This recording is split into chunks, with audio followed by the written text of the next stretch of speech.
Estamos dando un siguiente paso para la paz urbana, y es cuál empezar a imaginar cómo vamos a recibir como sociedad civil esa reintegración de jóvenes, de chicos y chicas, pero también de adultos que participan, que están hoy en las estructuras del crimen organizado de alto impacto. Empezar a pensar cómo los vamos a recibir en un futuro proceso de sometimiento es una tarea urgente y es una tarea que debe realizar la sociedad civil. Soñar la paz implica pensar cómo los vamos a recibir como sociedad civil, y soñarnos esa vida distinta es plantear un programa de reintegración a la sociedad civil. Nosotros le llamamos el tránsito al Estado social de derecho. Bueno, hoy estamos firmando un compromiso del gobierno con la sociedad civil y de la sociedad civil con el gobierno para impulsar la paz urbana, que es un sueño de Medellín y del Valle del Aburrá, de hacer acciones conjuntas para sacar adelante este proceso, acciones territoriales. Estamos hablando de barrios de paz, estamos hablando de llevar a esas comunidades olvidadas de aquí, de estos centros urbanos, para que salgamos de esas violencias estructurales, y estamos hablando de la esperanza, de la desmovilización, del sometimiento de las personas que hacen parte de las estructuras del crimen organizado de alto impacto, para que se sometan a la justicia y para que por fin tengamos una paz verdadera y durable para la ciudad de Medellín y para el Valle del Aburrá. El lugar de la sociedad civil en este diálogo sociojurídico, nosotros creemos como gobierno nacional pues que si hay una participación efectiva de las víctimas, de las organizaciones, del sector juvenil, de las mujeres, de la población LGTBI, vamos a lograr que este proceso sea irreversible. Que la paz se construye no solamente con los actores armados, sino con los sectores populares que han sido víctimas de las violencias, los sectores y organizaciones y poblaciones que, digamos, han clamado históricamente por verdad, justicia, reparación y especialmente por tener un Estado social de derecho que garantice el ejercicio de los derechos humanos en los territorios y que sea garante también como de la seguridad y de la dignidad para los diferentes grupos poblacionales. Ya que nosotros hemos sido víctimas durante décadas, los venteros y la economía popular aquí en Medellín. Entonces venimos a dejar el precedente que nosotros, y que si hay paz urbana, nosotros tenemos que estar. Porque ¿quién conoce más su territorio que el ventero que está más de 10 horas en su espacio de trabajo? Y quiero dejar resaltado que el alcalde Federico Gutiérrez nos dejó en el plan de desarrollo 2024-2027 una recuperación de 60.000 recuperaciones de espacio público, que eso quiere decir 60.000 familias sin su mínimo vital.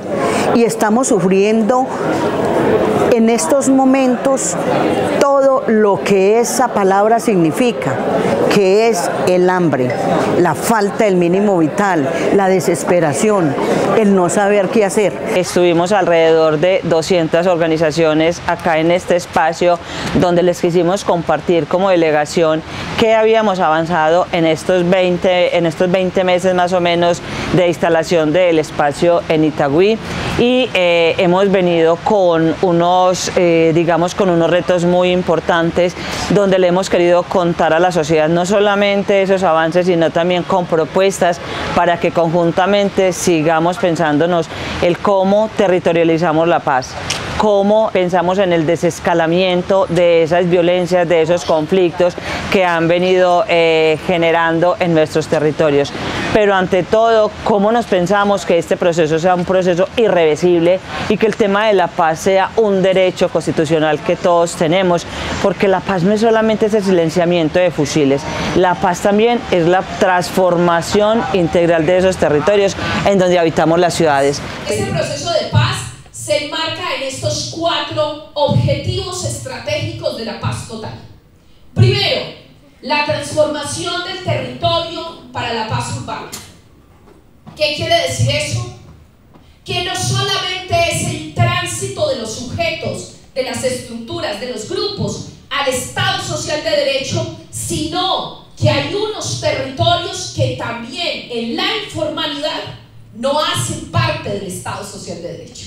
Y no solamente son los territorios, sino que la compañera muy bien lo decía ahorita, son las economías informales, que no han recibido el apoyo del Estado necesario para estar formalizadas. No es su decisión la informalidad, es el Estado que ha abandonado ese tipo de economías y no las ha respaldado. Pero lo mismo nos pasa con los barrios informales, lo mismo nos pasa con barrios que hoy no hacen parte de esa estructura formal que tenemos en la ciudad de Medellín, que son además la mayoría. Así que la transformación del territorio para la paz pasa por Barrios de Paz, que es un programa del presidente de la República que está consignado en nuestro Plan Nacional de Desarrollo, que consiste en la formalización de los barrios. De eso estamos hablando cuando hablamos de transformación territorial, y ahí se enmarcan todas las iniciativas de paz que la ciudadanía le presente a esta delegación y a este comité de impulso. ¿Y cuál es el parámetro para decidir con quién se conversa y con quién no? La posibilidad de que demuestren su voluntad de paz. Ese es el parámetro.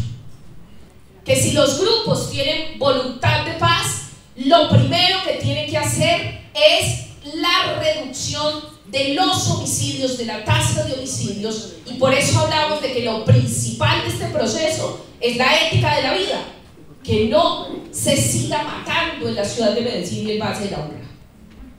Por eso hoy podemos decir que hay una demostración concreta de voluntad de las estructuras, porque hay una reducción real, concreta, comuna a comuna, barrio a barrio, de que se han reducido los asesinatos generados por las estructuras.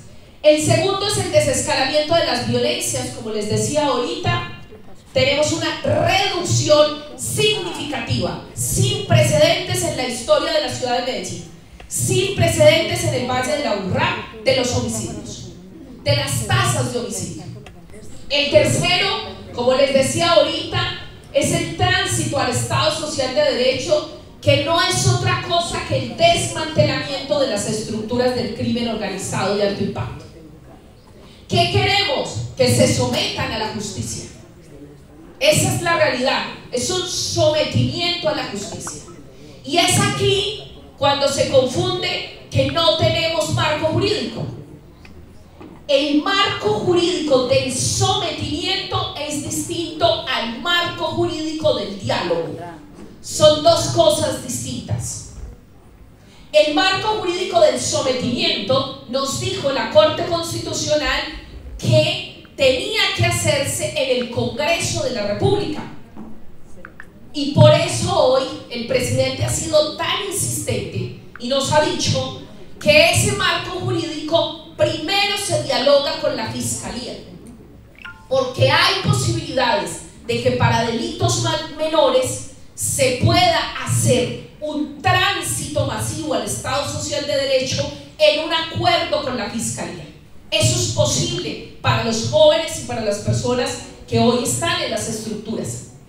Por eso hoy ese diálogo se da también con la Fiscalía para hablar de los tipos de delitos sobre los que estamos conversando, porque estamos hablando de múltiples tipos de delitos. Y lo que estamos preparando en la ley de sometimiento es para lo que llamamos delitos mayores o de mayor complejidad. Solo vamos a llevar al Congreso las tipologías de delitos mayores. El cuarto punto es la constatación, y por eso se vuelve un objetivo estratégico. El cuarto punto es la constatación de que nuestro Estado, que es el que tiene la obligación de brindar el derecho a la paz, las garantías de la seguridad, no está hecho para actuar de manera coordinada.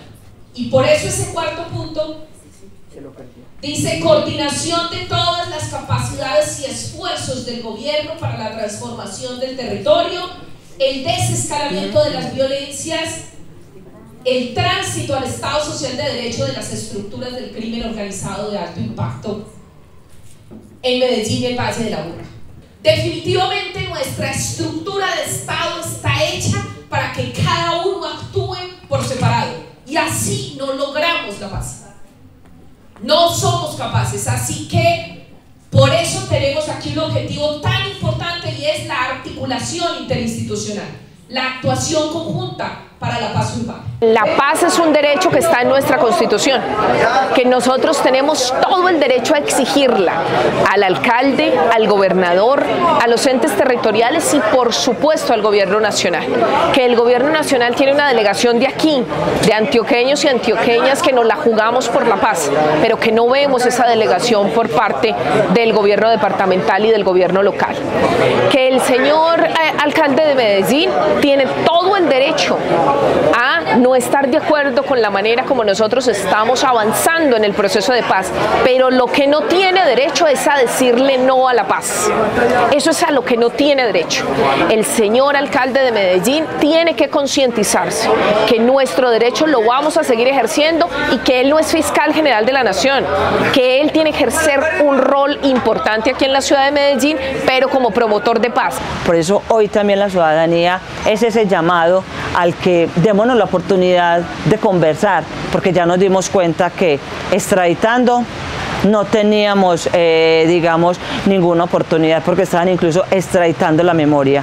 Con las cárceles tampoco nos está dando resultado, porque nos estamos dando cuenta que incluso hoy lo que tenemos es un hacinamiento en las cárceles y no hay una respuesta. Antes, por el contrario, esta violencia se sigue acrecentando.